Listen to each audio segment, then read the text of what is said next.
Hi, lecture 2 in this course. So today we will learn how to use all kinds of data in variables and how to save and read the data. I think this is the most basic things that we want to do. We want to handle texts and numbers and so on, and we want to save it and make a backup, perhaps.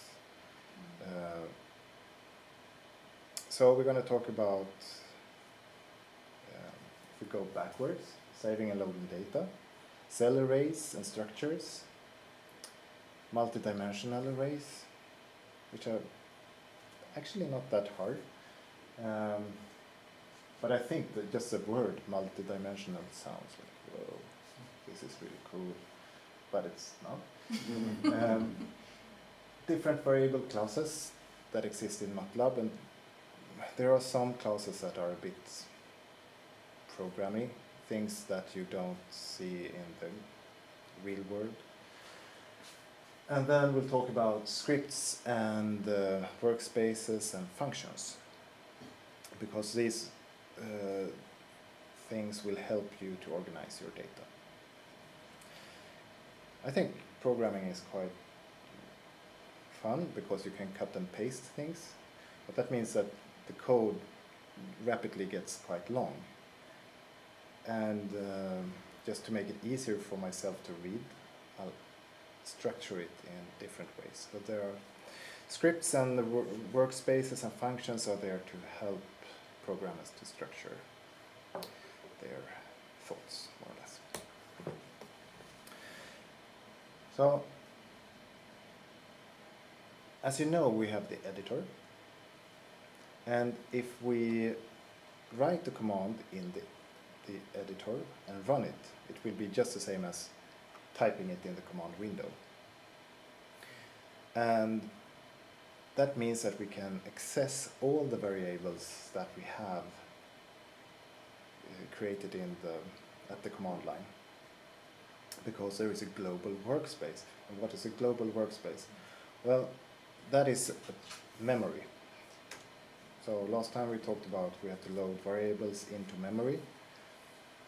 So there are different kinds of memory, and the global workspace is the one that you can access in the command window. And when you write the script, you can access all that. And that's super nice in the beginning. When I learned to program, it was in BASIC. It was only one giant global workspace. Everything was at the same place. Pretty much like in my own head. But after a while, I realized that my mind mixes up things. Or if I use the same variable twice, they will start to interact in weird ways. Especially if I create loops and have different blocks of code that use the same variable name. So these errors are really hard to debug. You just see that your variables change in very unpredictable ways, but it's hard to get feedback on where is the problem. So to remedy that, we can create functions which have separate workspaces. So there is a memory within the memory. We can sort of enclose variables to different parts.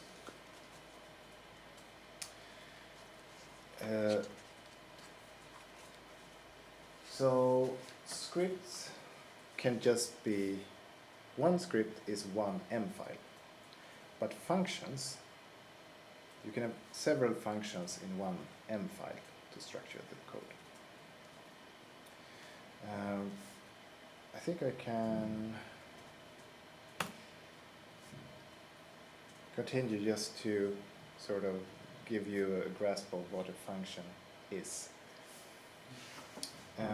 And on this list, I think the first one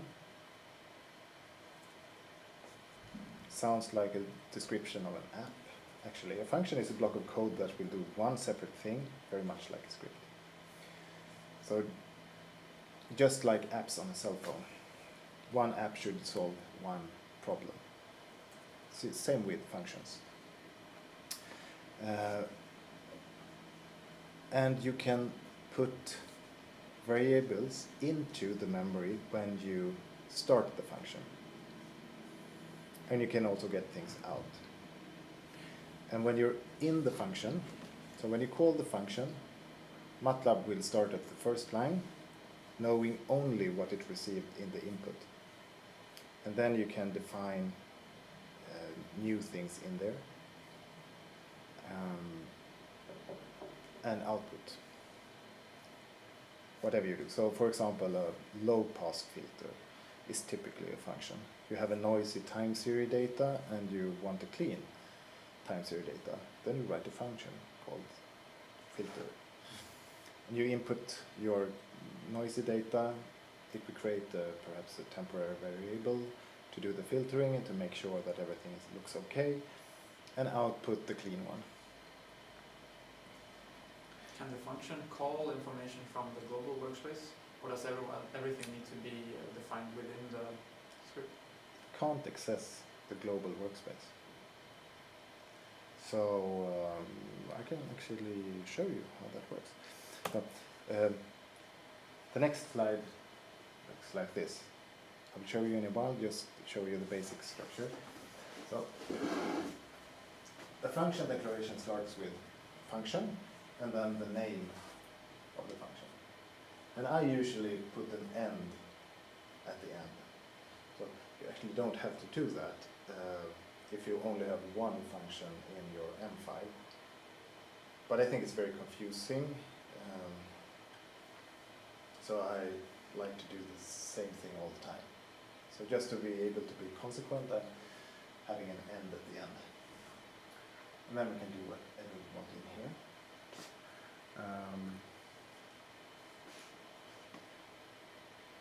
And in this example, we also have the input and output variables.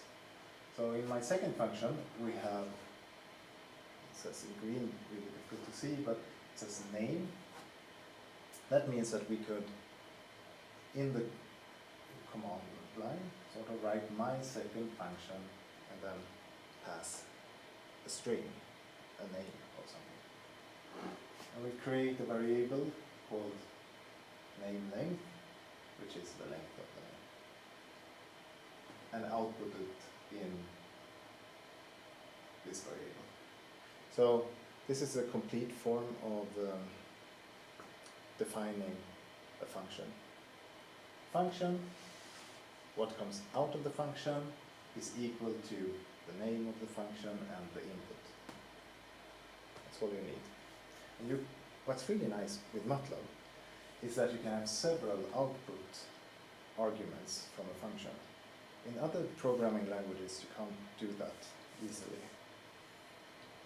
So I think that's really good with Matlab, that you can do that. Let's see if we can access variable in the global workspace and so on.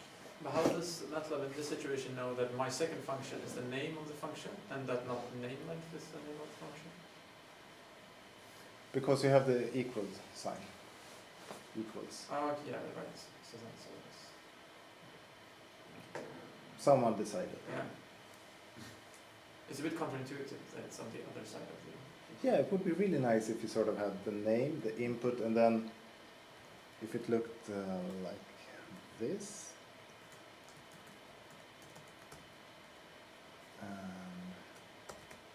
If we moved this one and made something like that. Yeah, that would make more sense. Yeah, in my mind. exactly. Yeah. For me too. Mm. But that's not just the case. That's just not the case. Yeah. Okay. I got so used to it, I didn't think of it until now. But that's true. And that's why there are so many programming languages. Someone got really upset by why does it act this weird, and why do we have these strange function names? I'll create my own language, which makes sense for someone else. Okay, so if we switch to Matlab,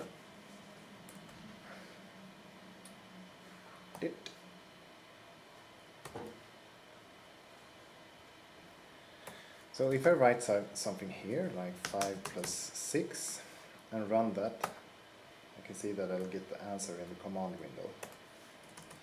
And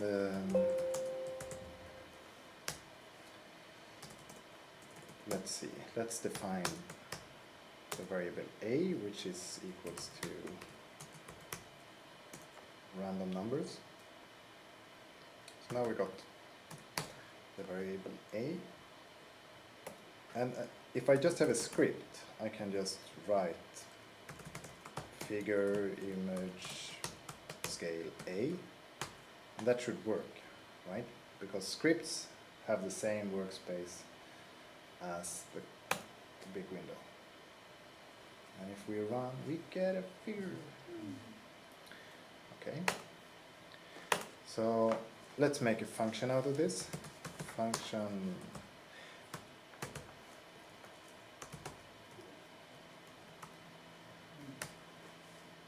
like that. And note, there are some interesting things that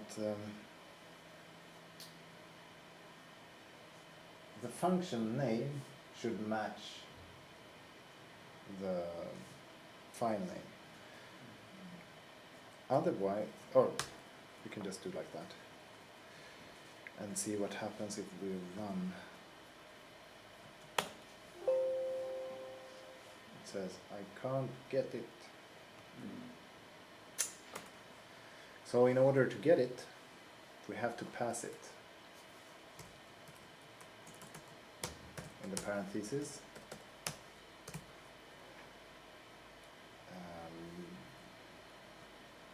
And we save it, and from the command window we can run slask, and then it says, I did not get enough input arguments. Okay, I didn't get the information I needed. I needed something to plot. So I have to do something like that. So take the variable from the surrounding workspace and just put it in. And actually,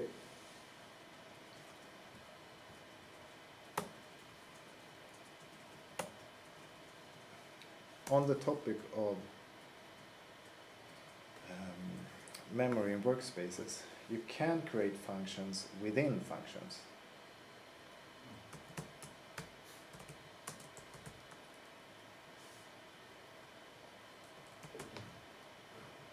Like that. What do we want to do? We want to plot it as a line instead. 10 lines. Do you think that works or not?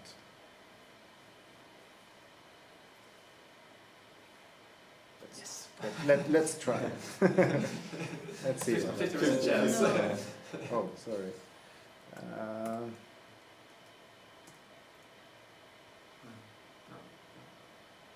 It worked, but nothing happened because I forgot to call this function. So the second function is called lecture2a. I can't reach that function from the command window. It doesn't work because it's sort of encapsulated within the function. So it's isolated, which means that we cannot make the mistake of using this function from another function with the same name. So I have to call it from inside the first function, like that. And let's try to run it. Now you already have the in means something. Yeah, the inputs or It's the same. yeah. So I'm running the input, so it should make a figure and plot it just like before. And then we call the second function, which should plot the function again. But this time as a line.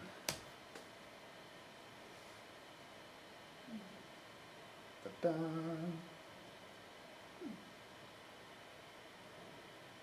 Cool. It works. How should you plot as a line? It's this command, Okay. just plot. Okay. And because I had Ah. 10 rows, it makes 10 lines. Okay. The tricky thing is that if we have a variable here, I don't know, like that. Do you think we can reach it from here?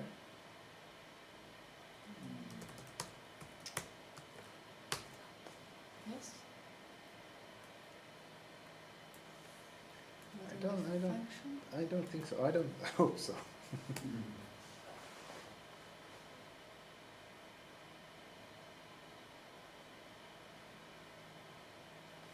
Oh no, you have to Yeah, it doesn't work because it's defined. It actually should only exist within this function because that's where I declare it. But it was still displayed as factors and numbers, right? Yeah, but it says in the future release it's not gonna work. Yeah. Yeah. So it doesn't True. work. It doesn't work. So if we want to get rid of this one, we have to define it already here as, I don't know, something empty or whatever.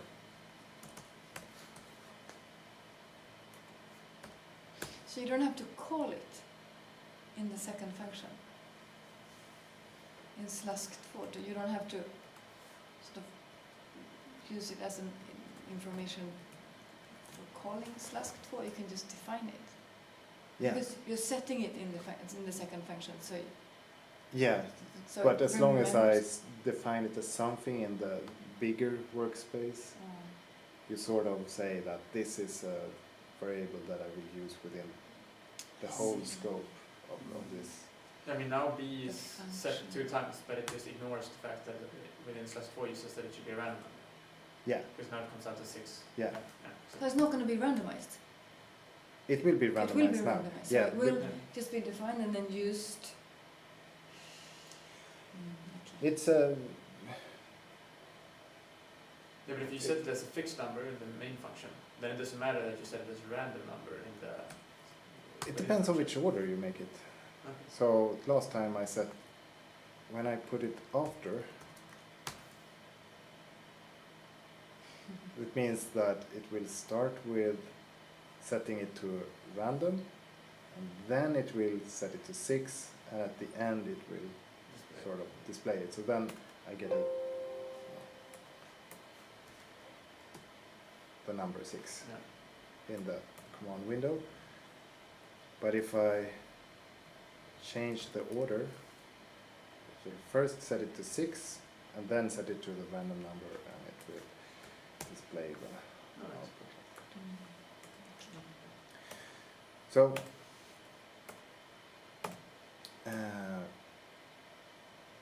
it can be a bit confusing.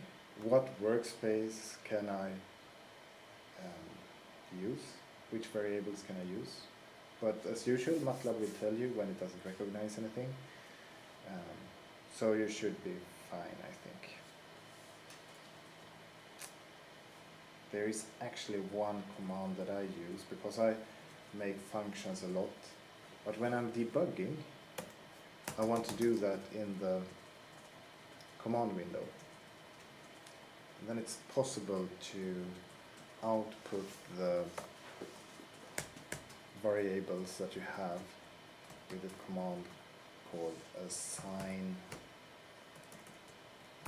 in. And then you can sort of move all the variables that you have in your function to the global workspace. So for example, if I want to output the variable b, I can do it like that.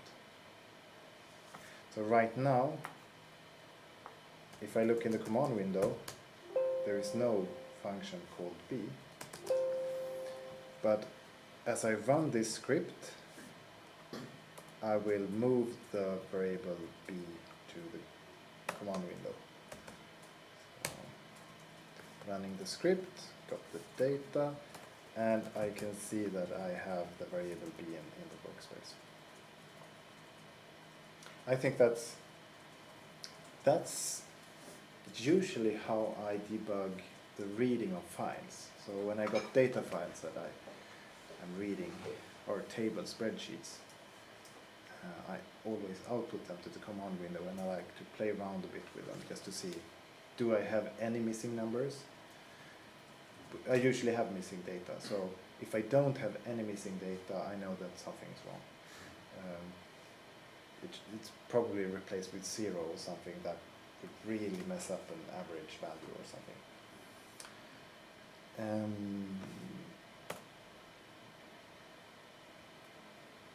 Okay. So here's a trick to make things easy to read and to make everything faster for your mind. Matlab doesn't care about indents, but our brains do a lot. So indents are these tabs or spaces that makes the code look like arcs or bows, and they are just there to help you read what are blocks that belong together. So indents typically mark blocks of code, such as functions, loops, or if statements. And where you have the indents and where you have your line breaks is a matter of programming style. And if you work a lot with programming, after a while you just get a sense for where you think it looks good. And I don't care. I will comment on it though, if you're poor, really bad at this, then it makes it really difficult for me to read the code. And then I would say, you can make this as a tip, you can make it a bit easier for all of us.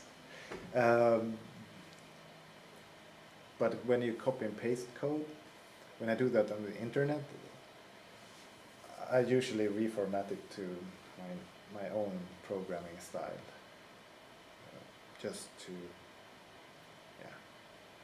make it faster for me to read. Okay, so here is an extended function.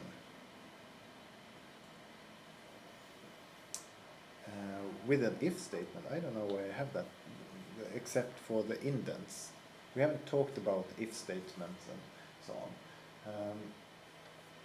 It's a conditional statements where you check if something is true or not. And if it's true, you do one thing. And if it's not true, you do something else or nothing. But I think that this is just to show the indents that this is the function, and it's here. They are at the same x-coordinate. So this belongs to the function. And then at this if statement, this is one block of code that can be executed, and this is the other block of code. And having a line break with this command just makes it easy to read what is going on. So in a way, I wouldn't really compare it to an abstract, but if you're skimming through code, debugging, it's really fast to see what belongs together.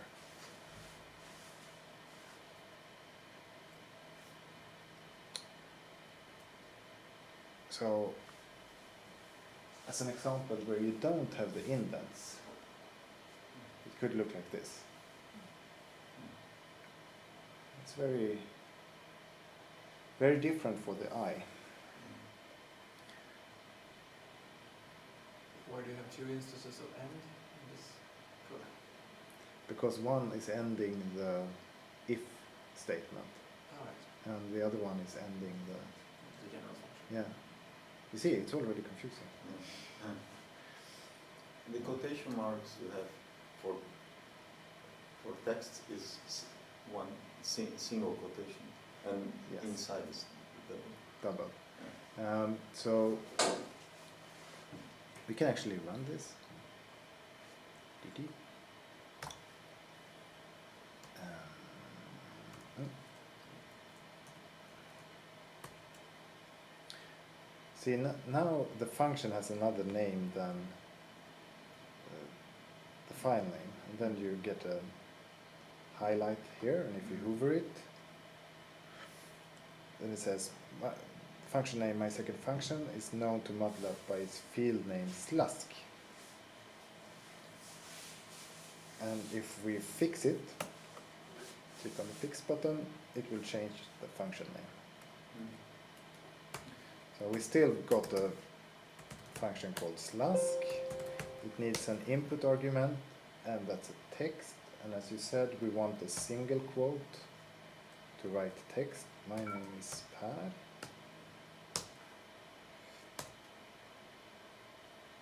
And then it calculates the name length and check if it's a long name or a short name. So Lykke is also short. August and Eduardo should work, right? It's a very long name. We pity you. No. So I'm wondering, why does it give answer equals 6 and answer equals 3? Because that's Oh. the name length. Yes, it's because I don't have a semicolon Oh, that's at fine. the end. Yeah, that's fine. Okay. So it outputs the output. Right. So, but it usually doesn't.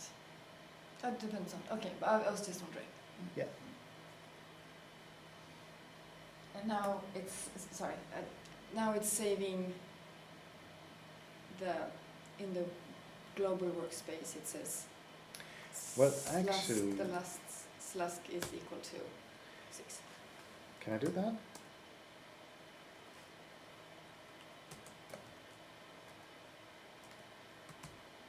No.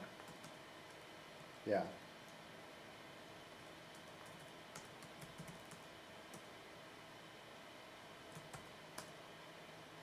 Yes. Okay, so It, answer it is remembers yes. Thank you. the last thing. Actually, I haven't thought about that. I haven't used that at all. Because if I want to store it here, I would save it here. Right, and then Right. C would be that makes more sense. It makes a lot more sense. Yeah. But I don't know, I'm working sometimes in the editor, sometimes in the command window. Short things that I'm just curious about that I don't want to store, I do in the command window. But if it's longer things, I have to do it in the editor. So then I switch. And my research is always as functions because they need to be stored so that other people can reproduce what I'm doing and so on. Can you save the script from the command window? What? You cannot save the script from the command window? No, I can't. But sometimes I do. The reason I could do something like this, but then I have to have.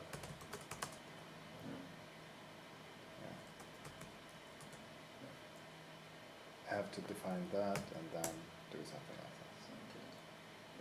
Sometimes I do that, but everything is allowed. So you can do whatever you want. Okay, so let's see what else we've got. Comments. Yes, comments are also really good. When you want to make a note to yourself or someone else, And in Matlab, it's the percent sign. And comments are used for clarification for yourself or others, and should be used when you feel like it, when things aren't super obvious. Or if you have a function called low pass filter, I don't think you need, or moving average is better. Moving average. Yeah, you should know what it is if you want to use it, so there is no further use of explaining more. But it's one really good thing is when you make your own functions, then you can write a comment just before or after the function declaration, and it will turn up when you type help, which is very convenient. I think that's part of the success of Matlab's what's it called? The Matlab Central, where you can upload files and other people can use it. So it's so easy to make help that people actually write it. Oops.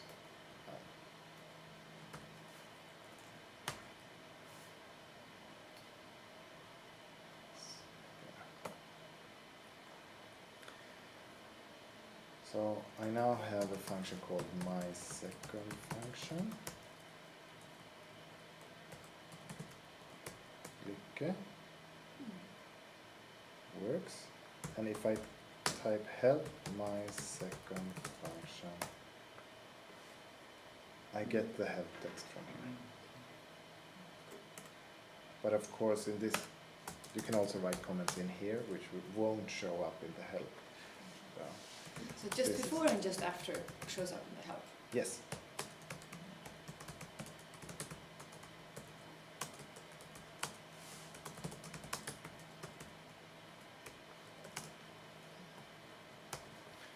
Can you locate, if it's a long code, can you locate where the function is? Somehow? Yes. Okay. So, for example, if you want to check up, if you want to see this function length, you place the marker on it and press on Windows it's Control D, and it will open the M file. Or if I have something like this function Glasgow, my second function here. To get to my second function, I can press Control D, and it will open that in the editor. I'm not sure if that's sort of. Yeah. Okay. Do you know on the Mac how to do it? No. No, okay, Oh my And so it's, if you right click on it, Mm. you can see Okay. what you can do with it. Yes. Right. And the same goes for commenting. On Mac, I don't know the shortcut. I program quite a lot on Mac as well with Matlab, but I just haven't learned. I haven't got that into my mind. But anyway, to make a comment out of a line, it's Control R on the PC, and to get it back, it's Control T. So if you have long blocks of code, and oh, there is something wrong somewhere, is it in this? Then I can just comment it out and run it. No, I still got an error. Then I take it back, and then I comment out this part. Did it work? Yes, it worked. Okay, then my problem is somewhere in the second block. So commenting can also be used for troubleshooting, skipping things that don't work as expected and so on. Okay. this slide says functions in functions. I think we already covered that.